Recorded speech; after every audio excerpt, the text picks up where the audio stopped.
వికారాబాద్ జిల్లాలో పోలీస్ అమరవీరుల సంస్మరణ దినోత్సవాన్ని నిర్వహించారు అధికారులు. పోలీసు పరేడ్ గ్రౌండ్లో ఏర్పాటు చేసిన కార్యక్రమంలో ముఖ్య అతిథిగా జిల్లా కలెక్టర్ ప్రతీక్ జైన్, ఎస్పీ పాల్గొన్నారు. అనంతరం పోలీస్ అమరవీరులకు నివాళులర్పించిన కలెక్టర్ అమరవీరుల బలిదానం దేశానికి గర్వకారణమని కొనియాడారు.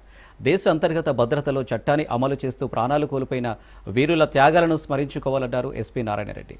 ఈ కార్యక్రమంలో వికారాబాద్ డీఎస్పీలు, ఇన్స్పెక్టర్లు, ఆర్ఐలు, ఎస్ఐలు, సిబ్బంది తదితరులు పాల్గొన్నారు.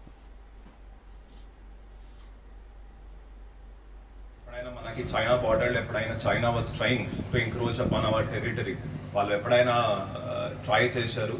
అప్పుడు యాక్చువల్గా అక్కడ స్పెసిఫిక్ ఫోర్సెస్ లేకుండా రిజర్వ్ పోలీస్ ఒక అలా యంత్రంతో డిఎస్పీ గారు అప్పుడు ఉండే 21 అక్టోబర్ నాడు హాట్ స్ప్రింగ్లో అక్కడ పోయి ప్రొటెక్ట్ చేయడం జరిగింది. సో దాంతో మనం ప్రతి ఇయర్ ఇది మనం జరుపుతూ ఉంటాము. నేషన్ వైడ్గా ఎంతమంది police people while in the honour of the duty, in the line of duty వారు ఒక ప్రాణాలని కోల్పోతారు. వారిని ఒక సంహరించి వాళ్ళని గౌరవిస్తాము మనము ఎవ్రీ ఇయర్ 21 అక్టోబర్. మనము కూడా చూస్తాము, మనము మెజిస్ట్రేరియల్ పవర్స్ ఉంటాయి సివిల్ డిపార్ట్మెంట్. మన ఒక భారత్ యంత్రాంగంలో, ప్రజాతంత్రంలో అన్ని పవర్స్, ఒక మెజిస్ట్రేరియల్ పవర్స్ సివిల్ డిపార్ట్మెంట్కి ఇవ్వడం జరిగింది. కానీ లా అండ్ ఆర్డర్, భద్రత కానీ ఒక మాహోల్ క్రియేట్ చేయడం, ఒక ఎన్వైరన్మెంట్ క్రియేట్ చేయడం, దాంతో లా అండ్ ఆర్డర్ పని చేయవచ్చు, వాళ్ళ యంత్రాంగం పని చేయవచ్చు. అది పోలీస్ డిపార్ట్మెంట్ ద్వారానే సాధ్యమవుతుంది. Police department gives a ring of fence to the civil department. వారు ఒక రింగ్ ఆఫ్ ఫెన్స్ ఇస్తారు. ఆ రింగ్ ఆఫ్ ఫెన్స్ లోపల ఉన్ననే మనము సివిల్ డిపార్ట్మెంట్స్ అన్ని పని చేయగలుగుతాయి.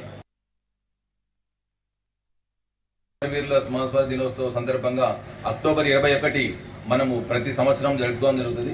మీ అందరికీ తెలుసు, ఇది చైనా సరిహద్దు ప్రాంతంలోని లడక్, అక్సాయ్ చిన్ ప్రాంతాలు మనకు చాలా కీలకమైనవి.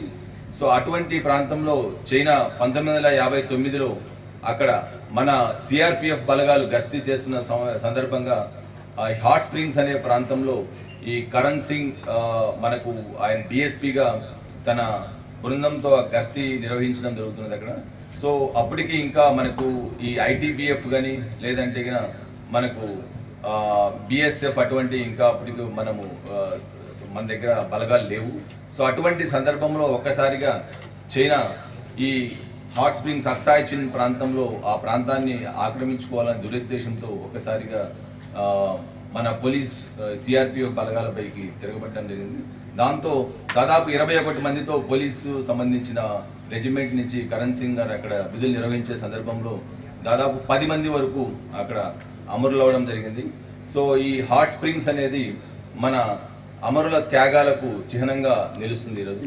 సో అదేవిధంగా మన భారతదేశంలో అన్ని ప్రాంతాల్లో, అది కాశ్మీర్ కావచ్చు, మనకు ఈశాన్య ప్రాంతాలు కావచ్చు, అక్కడే కాకుండా మన సెంట్రల్ ఇండియాలో భాగంగా కూడా మనము చూసినాము. 1970 నుంచి దాదాపు మన భారతదేశంలో ఈ నక్సలిజం, మావోయిజం అని చాలా సంవత్సరాలు ఈ మనకు లాండ్ ఆర్డర్, శాంతి భద్రత భయించకుండా, అదే కాకుండా అభివృద్ధికి కూడా విఘాతం కలిగిస్తూ చాలా సంవత్సరాలు మనం బాధ పెట్టింది.